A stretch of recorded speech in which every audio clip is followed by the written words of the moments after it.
So good morning everyone, this is Pawan and today I am back with one more interesting video as promised. And yes, today we are going to study a very important topic, and that topic is, can we live with half the brain? Just imagine you slept and when you wake up in the morning, half of the brain is poof, gone. What would you do? Can you still survive? Can you still do half of your functions? Can you perform all the necessary functions that are required to survive? So yes, today we are going to answer all of this question. For that, you have to be with me till the end of the video. And in this video, there are going to be very interesting thing about the brain that I am going to disclose. So be with me till the end of the video and let's start the today's topic. So before answering this question, we have to understand what is brain. Okay? So as we know, brain is basically a processing unit. Without the brain, none of the functions in our body can be performed. So our brain anatomically, basically it is divided into two halves. Imagine I have a ball and I cut it from the between. So they are divided into two halves. One is the right, each half is called as a hemisphere. So the right one is called as right hemisphere and the left one is called as left hemisphere. The functions in our body, so basically the functions in our body, they are distributed in these two hemispheres. Some of the functions are present in right hemisphere, some of the functions are present in your left hemisphere. Now what kind of functions? So basically the majorly the left hemisphere, it controls the function of words, speech. So your left hemisphere is mainly responsible for your language learning. Okay? And your right hemisphere, basically it is responsible for your visual cues and spatial information. That this gives information about the space that you are standing in. So these information, they are controlled by your right hemisphere, and speech functions, word functions, they are controlled by your left hemisphere. Now these two hemispheres, they have to coordinate with each other. It's not like only this left hemisphere is working alone. These both have to work together to give a output. So these two are connected by something called, it's a bundle of nerves, and this is called as corpus callosum. So this dense structure, it has dense nerves in it. So this corpus callosum basically connects your right hemisphere and left hemisphere. Now I am going to tell you a very interesting thing, right? Come. So there is something called as contralateral organization. What does that mean? So basically it tells that your right hemisphere is controlling the function of your left body. The right hemisphere is controlling the function of your left body and your left hemisphere is controlling the function of your right body. So this type of organization where the right hemisphere is controlling the left body function and the right hemisphere is controlling the left body function. Okay? This type of organization is called as contralateral organization. Okay? So now the next question, now you just understood what exactly the brain looks like, and there's one more thing, what exactly is present in the each hemisphere. So each hemisphere basically is divided into four lobes: frontal lobe, parietal lobe, occipital lobe, temporal lobe, cerebellum and spinal cord. We don't have to go into the depth or technicals, just understand each of the area of the brain is controlling some or the other functions. Okay? Okay. Now coming back to the question, what if I remove half of my brain? Some of you may tell, what sir, why you are removing the brain? What is the need? Right? Are you stupid? Why do you want to remove the brain? I'll answer the question. Wait. The first question is, why will I want to remove my brain?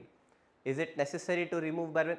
Yeah, there are some examples where people have both part of the brain but still they don't use it.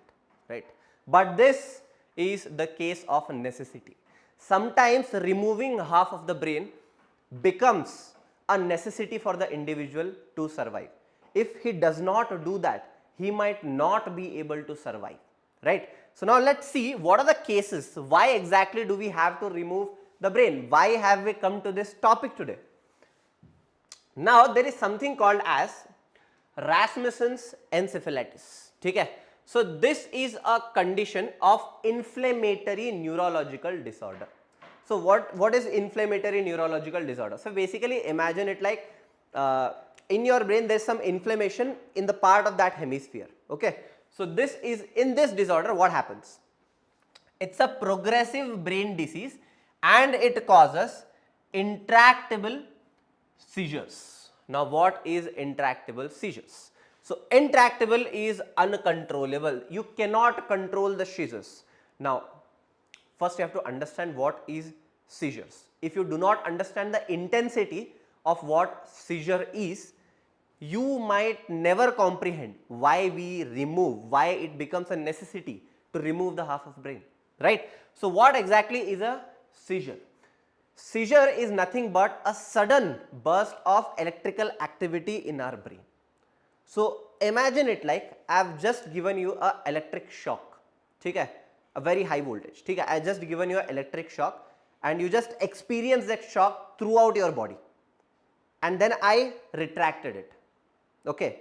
So the, it feels like something has happened but you do not realize what has happened and it has shaken you from top to bottom, right? You won't even realize what has happened and you will take a lot of time to recover, to realize the things around you. So imagine this happening again and again and again and again and again. So if this is happening again and again, you will never get time to develop. So your brain is basically under continuous electrical activity, that's also random. So it's basically like scrambled. So your body is not getting time to develop.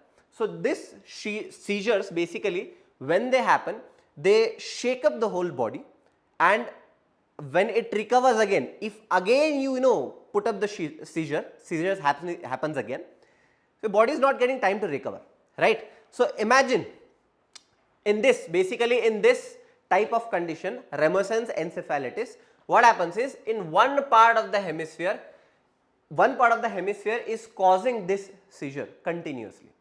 Now if it is uncontrollable and if this is drug resistant, if you cannot control it by the drug, the only solution that is left is remove that part of the brain. You cannot do anything else. You have to remove. There are some cases. Is it ever happened before? The question is this ever happened before? Is it even practically possible? Yes, it is practically possible and it has happened in the past. Now let's see where and how. So there is an example of Mora. So basically what happened is she had stroke when she was still in the womb, okay, and when she grew up after the birth, she was normal for some time and she had normal development, and after a certain time her development stopped. So when they went to a doctor, then they ran various tests, then they got to know that one of the hemisphere, it was not working. The MRI scan, it basically one side of the brain is lit up and one side is just grey. Okay, it's not active. And when they tested more, they understood that most of the cells in that hemisphere died and the one which survived were responsible for seizures. And the only hope left was to remove that part of the brain. So they went forwarded.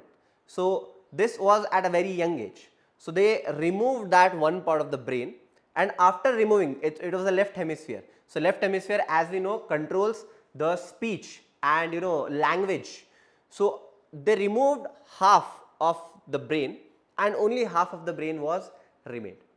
Now the problem was, when the operation happened, it was like a newborn baby. She did not know anything. But after continuous therapies, rehabilitation and training from a physiotherapist, and psychologist, there was continuous training, rehabilitation. After that, it was a miracle that she recovered most of the functions. Not, I cannot say 100% of the functions, yeah, but the number of functions which are required for a person to survive were recovered. And one most beautiful part, like I told you, the left hemisphere is responsible for speech, right? She even recovered speech even after removing her left hemisphere. Now the question is how? How in the world is this even possible? I just removed the function, or I just removed the part which is responsible that one particular function. How is it possible to recover that function when the part responsible for it is not there? Come with me. Here comes the concept of neuroplasticity. Now, what is neuroplasticity? So, neuroplasticity basically is the ability of our brain to rewire itself. Listen carefully. It is the ability of your brain to rewire itself when some of the part of the brain is damaged. Not even damaged, even if it's damaged or not, your brain is continuously rewiring. And this neuroplasticity, that is the ability to rewire your brain, is at the highest at the age of 3 to 5. And what is this neuroplasticity capable of? Just see. Neuroplasticity can even assume the functions of the part you have lost. So, here what happened is basically, this was the half of the hemisphere and this is half hemisphere. When this part was not there, the left one was not there, what happened was, the functions of the left hemisphere, their function was assumed by the right part of the brain. So, the speech recognition, the language, talking, understanding, speaking, writing, all of the functions basically they shifted to the right hemisphere. So, initially she had problems, making her right leg move. Like I told you, left hemisphere is controlling the right leg. So, now the left hemisphere is not there. So, now she has to tell the right hemisphere to control the right leg, right. So, it takes time, but if this happens at a young age, the recovery is faster. Neuroplasticity, because at the age of 3 to 5 is the highest, you can see a lot of development, a lot of reforming, a lot of assuming functions of the last part in the young age. Okay? So, this case Mora,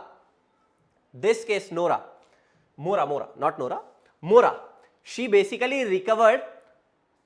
You cannot even imagine, if you look at her, you cannot even say that half of her brain is absent. One of the hemisphere is removed from her body. So, to that level, she has recovered.